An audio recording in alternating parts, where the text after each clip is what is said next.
Anda masih menyaksikan Ayus Pagi bersama saya Galuh Pandu dan Camar Hainda. Pemirsa tadi adalah berita pilihan dalam Ayus Pagi hari ini dan kita ke informasi berikutnya.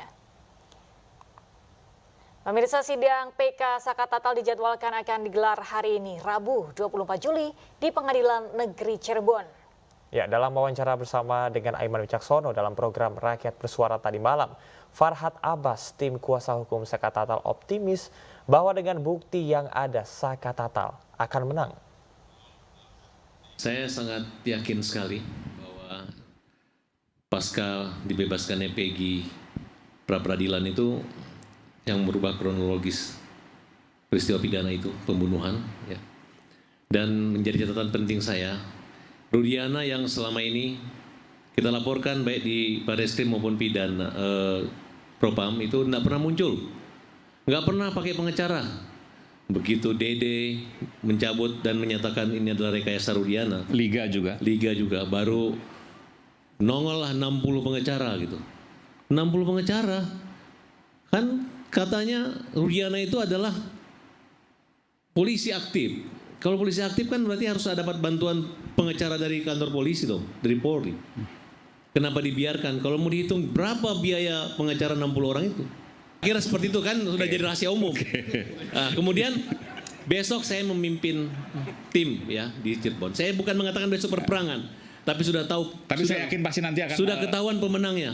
Bung Rasman pasti akan memberikan jawabannya nanti. Sudah ketahuan pemenangnya. Besok bukan perperangan, tapi adalah untuk melepas dan memerdekakan Saka, rehab kembali dan pulih kembali nama baik bersama dengan 7 orang. Dan saya minta kepada Presiden untuk menangguhkan dulu 7 orang itu tahanannya. Udah terang benerang kok. Tinggal bahkan Anda meminta penangguhan terpidana 7 orang itu.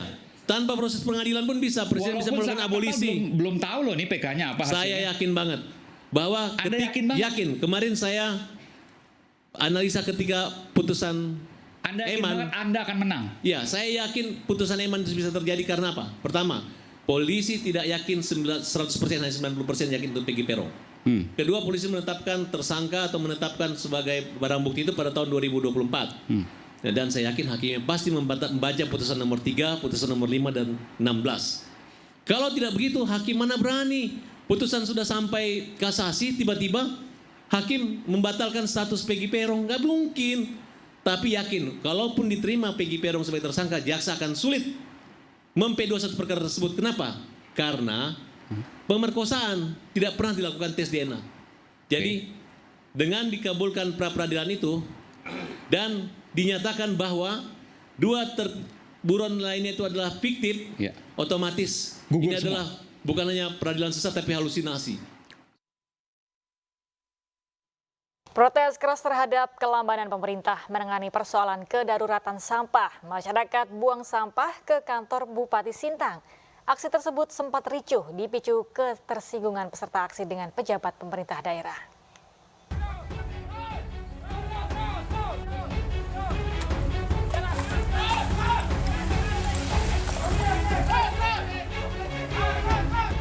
Masyarakat Kabupaten Sintang melakukan aksi protes dengan cara mengangkut tumpukan sampah dari berbagai lokasi ke kantor Bupati dan kantor DPRD Kabupaten Sintang. Aksi ini sebagai bentuk protes keras terhadap penanganan sampah oleh pemerintah daerah yang selama ini dianggap tidak memadai dan terkesan dibiarkan tanpa solusi yang efektif. Masyarakat menuntut agar pemerintah daerah segera mengambil langkah konkret untuk menyelesaikan masalah sampah yang telah menjadi kedaruratan di Kota Sintang. Mereka berharap aksi ini dapat mendorong pihak berwenang untuk lebih serius dalam menangani persoalan kebersihan kota. Aksi ini diwarnai kericuhan antara massa dengan pejabat pemerintah daerah. Kericuhan bermula ketika sejumlah peserta aksi merasa tersinggung dengan sikap yang ditunjukkan oleh pejabat Pemda Sintang yang menerima peserta aksi. Para peserta menganggap bahwa sikap pejabat Pemda tersebut yang menunjukkan tangannya ke arah peserta aksi protes diduga marah dan sebagai bentuk penghinaan terhadap tuntutan mereka. Sementara itu, menanggapi soal aksi pembuangan sampah oleh masyarakat itu, dari pemerintah daerah Kabupaten Sintang akan segera mencari solusi terbaik terkait dengan pengentasan permasalahan sampah tersebut. Sekarang sampah itu menumpuk, baik dari arah Kelam, dari arah Pinok, dari Sungai Durian dan lain-lain, semuanya menumpuk. Jadi sama sekali belum ada solusi dari pemerintah. Nah, bentuk hari ini kami lakukan pembuangan sampah ke kantor bupati ini sebagai bentuk protes kami terhadap pemerintah daerah kabupaten supaya sampah yang ada di Kabupaten Sintang ini segera ditangani dengan cepat. Pemerintah daerah Kabupaten Sintang akan mencari solusi. Kemarin memang ada kerusakan untuk alat yang di TPA. Kita juga sudah merencanakan untuk pembelian alat baru untuk dinas kebersihan. Intinya kita akan carikan solusi yang terbaik. Dengan aksi ini, masyarakat berharap agar kota Sintang kembali bersih dan nyaman untuk ditinggali, serta menunjukkan perlunya kolaborasi antara pemerintah dan masyarakat dalam menjaga kebersihan lingkungan. Dari Sintang, Kalimantan Barat, Trianto Ainus melaporkan. Kejaksaan Republik Indonesia Jakarta Selatan menyita 88 tas mewah dari Sandra Dewi, istri dari tersangka kasus korupsi PT Timah.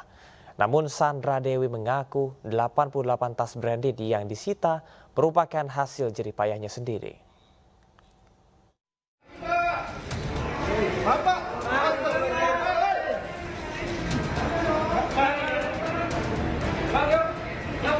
Kejari Jakarta Selatan menyita sejumlah barang bukti baru dari kasus korupsi PT Timah.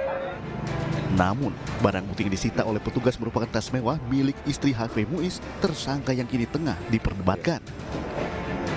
Sebanyak 88 unit, ada perhiasan sejumlah 141 buah, uang mata uang asing USD 400.000 USD. Kemudian uang bentuk rupiah 13.581.013.347 rupiah. Dan yang ketujuh, logam mulia. Tas-tas juga, tas-tas kalau saya nggak salah ada 88 tas branded. Tas branded itu hasil yang didapat dari hasil keringat Ibu SD, ya, yang telah diklarifikasi oleh penyidik. Bahasanya itu memang benar didapat dari hasil endorse, ya, kerja dari Ibu SD, tapi disita juga. Nah, nanti kita buktikan sama-sama di pengadilan apakah itu terlibat terkait dengan perbuatan HM atau tidak. Selain tas, uang tunai dan logam mulia, petugas kejaksaan juga menyita sejumlah lahan bangunan dan mobil mewah milik tersangka Harvey Muiz.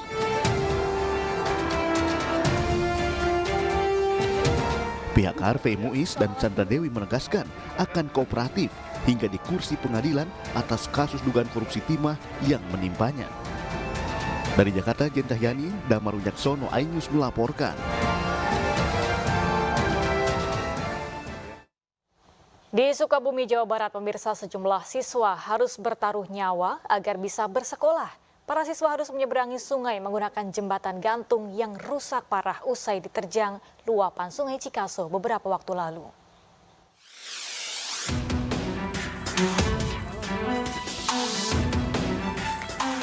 Beginilah potret perjuangan siswa-siswi sekolah dasar di Desa Neglasari, Kecamatan Lengkong, Kabupaten Sukabumi, Jawa Barat, demi menuntut ilmu. Setiap hari mereka harus menantang maut menyeberangi Sungai Cikaso dengan bergelantungan di atas tali seling dan plat besi jembatan yang sudah miring. Hal ini terpaksa dilakukan lantaran jembatan gantung yang biasa mereka lalui untuk berangkat ke sekolah rusak parah setelah diterjang banjir luapan Sungai Cikaso beberapa waktu yang lalu. Selain untuk bersekolah, sejumlah warga yang akan menuju ke desa lainnya terpaksa harus melintasi jembatan gantung ini karena merupakan akses terdekat dan menjadi akses utama untuk beraktivitas serta menuju ke desa lainnya. Setiap hari kalau sekolah pakai jembatan ini? Iya. Bisa. Takut nggak untuk kalau misalkan sering lewat ini? Takut. Terus cara jalannya gimana? Pegangannya kemana? Besi. Untuk melewati jalan ini hati berdebar-debar, juga tidak tenang ya. Tidak tenangnya takut saya nyemplung atau anak saya itu takut ke bawah, takut terjadi sesuatu aja. Maka ketika anak-anak ditanya, hati-hati lebih baik diantar oleh orang tuanya. Warga berharap agar pemerintah setempat segera memperbaiki jembatan gantung yang menjadi penghubung ini untuk segera diperbaiki agar aktivitas warga kembali lancar. Dari Sukabumi, Jawa Barat, Budi Setiawan, iNews melaporkan. Pemirsa, Wakil Presiden terpilih 2024-2029 Gibran Rakabuming Raka meninjau uji coba program makan bergizi gratis di Kabupaten Bogor, Jawa Barat. Dalam uji coba di 2 SD, yaitu SD Negeri Sentul 02 dan 03, pemerintah membagikan 3.000 paket makanan bergizi. Menu yang disajikan diantaranya adalah nasi, ayam, sayur, buah, dan susu. Satu paket makan bergizi seharga Rp14.900. Hal ini menampik spekulasi masyarakat bahwa satu paket makan bergizi hanya Rp7.500.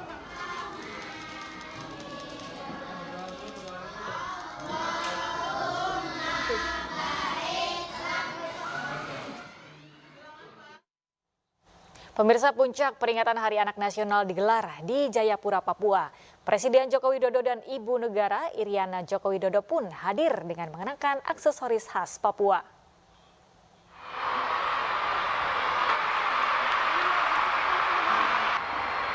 Presiden Joko Widodo dan Ibu Negara Iriana Joko Widodo tiba di Istora Papua Bangkit, Kota Jayapura pada Selasa pagi.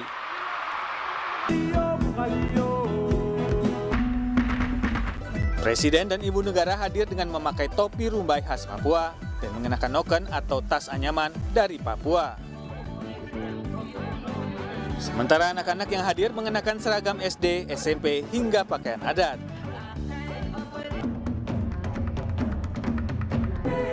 Beragam atraksi pun ditampilkan untuk membangkitkan semangat anak-anak agar terus giat belajar.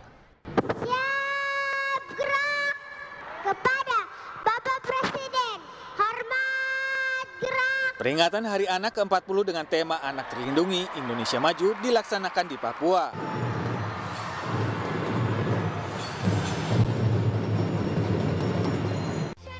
Hal ini agar kemeriahan perayaan Hari Anak Nasional dapat dirasakan anak-anak di daerah terpencil dan terluar di Indonesia.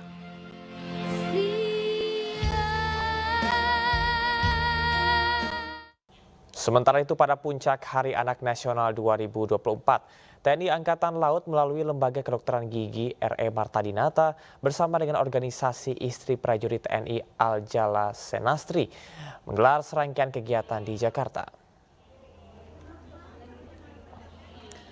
Rangkaian kegiatan Harian Anak Nasional tahun ini dikemas dalam berbagai kegiatan antara lain pemeriksaan gigi, lomba mewarnai bagi anak-anak, termasuk bagi anak yang berkebutuhan khusus. Anak-anak tampak senang saat berinteraksi dengan para istri prajurit TNI AL. Tidak hanya itu, dalam acara ini juga dilaksanakan pemberian makanan bergizi bersama 225 anak SD dari sekolah dasar di sekitar Pejompongan. Kegiatan ini merupakan wujud kepedulian dan perhatian dari unsur pimpinan keluarga besar TNI AL untuk generasi muda yang unggul. Bahwa kita dari Ladogi bekerja sama dengan Jala Senastri, kita ditugasi untuk melaksanakan beberapa kegiatan. Di antara adalah seperti yang kita lihat pada saat ini, yaitu pemberian makanan bergizi bagi anak-anak. Karena memang anak-anak kan generasi penerus kita, diharapkan ke depan anak-anak ini akan menjadikan negara kita negara yang maju, negara yang cemerlang, ya. Tentunya diawali. Sejumlah selebritas tanah air bakal meramaikan panggung politik pemilihan Bupati dan Wakil Bupati Bandung Barat. 3 selebritas dipastikan akan bertarung memperebutkan suara pemilih di Bandung Barat.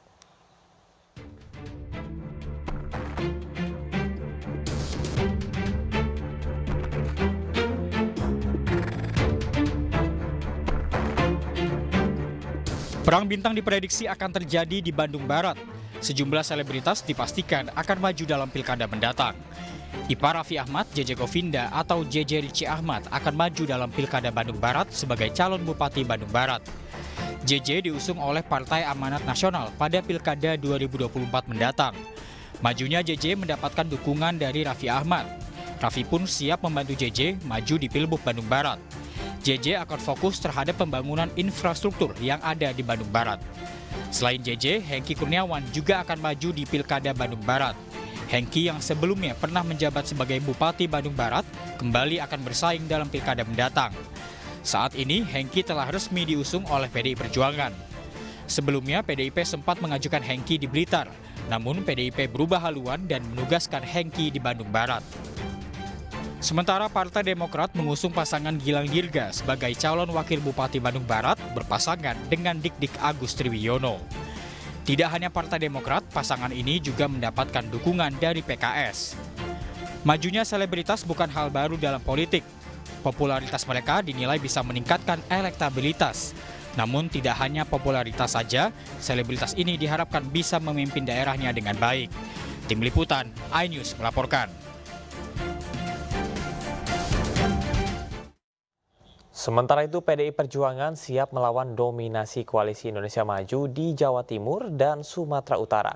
Bahkan PDI Perjuangan pastikan tidak akan ada lawan kota kosong di dua daerah tersebut.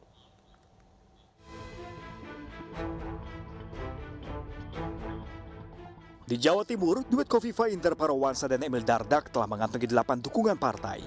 Duet ini seakan tanpa lawan di Jawa Timur. Isu melawan kota kosong pun mencuat lantaran hingga kini belum ada calon lain yang akan maju melawan dominasi Kofifa Emil Dardak.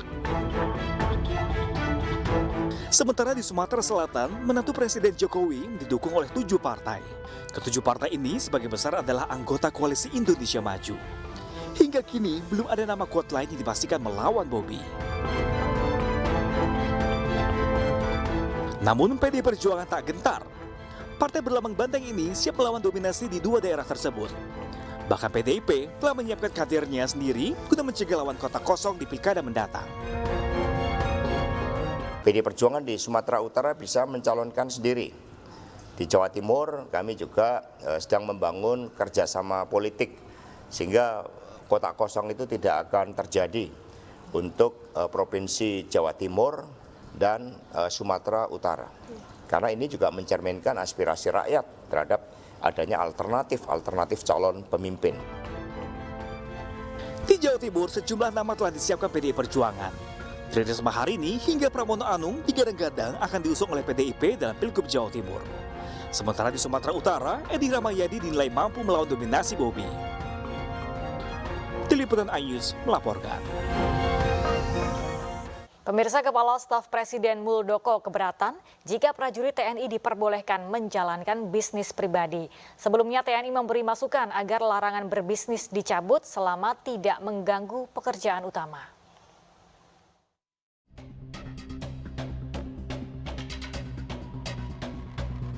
Kepala Staf TNI Angkatan Darat Jenderal TNI Maruli Simanjuntak menyambut baik usulan untuk membolehkan prajurit TNI menjalankan bisnis pribadi asalkan tidak mengganggu tugas utama TNI.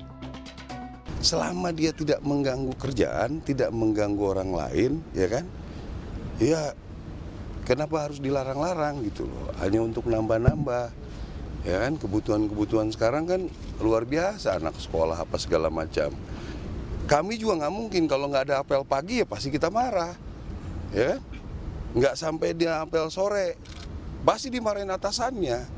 Malah kami lebih dicek daripada kantor-kantor lain, ya ada apel pagi kita, ya silakan kamu lihat, satu orang hilang aja ketahuan tuh, ya nggak mungkin izin ojek ya kan, nah gitu. Jadi yang klasifikasi mana mungkin itu, ya nanti kita diinikan lagi lah, mungkin kalau bisa hal-hal yang seperti ini dibolehkan gitu, ini nggak boleh kan.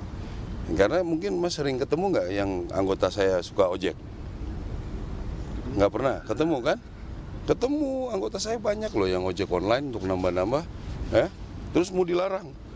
Ya udahlah, yang penting hadir kerja baik. 2-3 jam ngojek kan lumayan, ya kan? Saya kalau sempat ngojek juga karena pulangnya malam terus, nggak sempat juga gitu, ya. Sementara itu, Kepala Staf Presiden Muldoko keberatan jika prajurit TNI dibolehkan berbisnis lagi, sebab TNI harus profesional. Maksudnya TNI bisa berbisnis itu seperti apa? Ya kan? Kalau dulu TNI memiliki yayasan, akhirnya lembaga-lembaga yayasan yang cenderung digunakan untuk alat bisnis sudah tidak ada lagi di TNI. Saya secara pribadi tidak setuju TNI boleh bisnis. Nanti gimana urusan kerjaannya? TNI profesional, jangan bergeser dari itu. Sebelumnya usulan TNI boleh berbisnis muncul melalui surat dari Panglima TNI Jenderal Agus Subianto kepada Menko Polhukam Hadi Cahyanto. TNI memberi masukan agar larangan berbisnis yang dimuat dalam pasal 39 huruf C Undang-Undang TNI dicabut. Bisnis yang dimaksud diantaranya berdagang, membuka warung kelontong, dan berbagai kegiatan usaha lainnya. Dari Jakarta, tim liputan iNews melaporkan.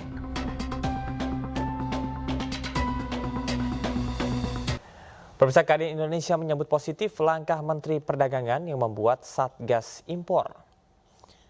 Kadin Indonesia mengungkapkan kehadiran Satgas Pengawasan Barang Tertentu yang diberlakukan tata niaga impor melindungi UMKM dan perekonomian nasional dari bahaya impor ilegal.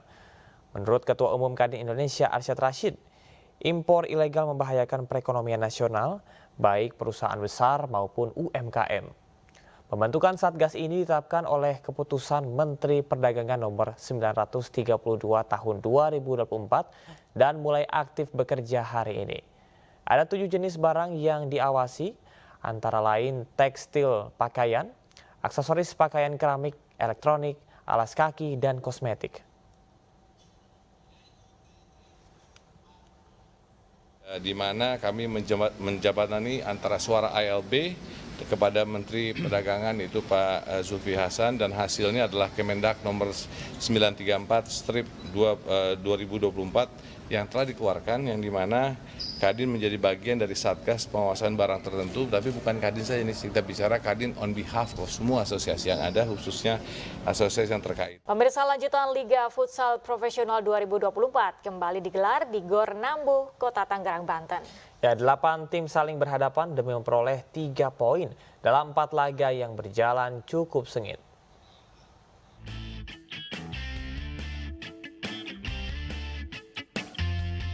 Kinantan FC melawan Sadakata FC tampil pada laga perdana lanjutan Liga Futsal Profesional 2024 di Gor Nambu, Kota Tangerang, Banten. Kedua tim papan bawah ini bertarung cukup sengit untuk mendapatkan 3 poin demi menghindari status sebagai juru kunci. Namun Dewi Fortuna masih berpihak kepada Sadakata FC yang mampu menang dengan skor 3-5. Pada laga kedua, tim juru kunci Giga FC kembali menelan kekalahan melawan tim papan tengah Halus FC. Halus FC mendominasi jalannya laga sehingga membuat Giga FC harus bertekuk lutut dengan skor 2-5. Di pertandingan ketiga, giliran tim papan atas Kancil WHW yang harus melayani perlawanan tim papan tengah Cosmo JNE. Kancil WHW masih terlalu perkasa bagi Cosmo JNE yang harus menelan kekalahan dengan skor 6-3. Pada laga pamungkas, tim peringkat 1 Bintang Timur Surabaya atau BTS FC harus puas bermain imbang dengan tim peringkat 5 Unggul FC dengan skor 2-2. Hasil ini membuat BTS FC harus lebih waspada karena posisinya semakin didekati oleh tim di peringkat kedua dan ketiga. Dari Tangerang, Banten, Sukron, iNews melaporkan. Ya, mohon maaf pemirsa, informasi yang Anda saksikan tadi mengenai tim bulu tangkis Indonesia yang menjajal venue Olimpiade Paris. Dan kita akan ke informasi selanjutnya, ajang balap motor trail yang memperebutkan gelar juara nasional dari kelas motocross dan grass track digelar di Kota Banjar, Jawa Barat. Ajang tersebut diikuti ratusan pebalap motor trail dari dalam dan luar negeri dan akan digelar pada Juli-Oktober 2024 di 3 kota.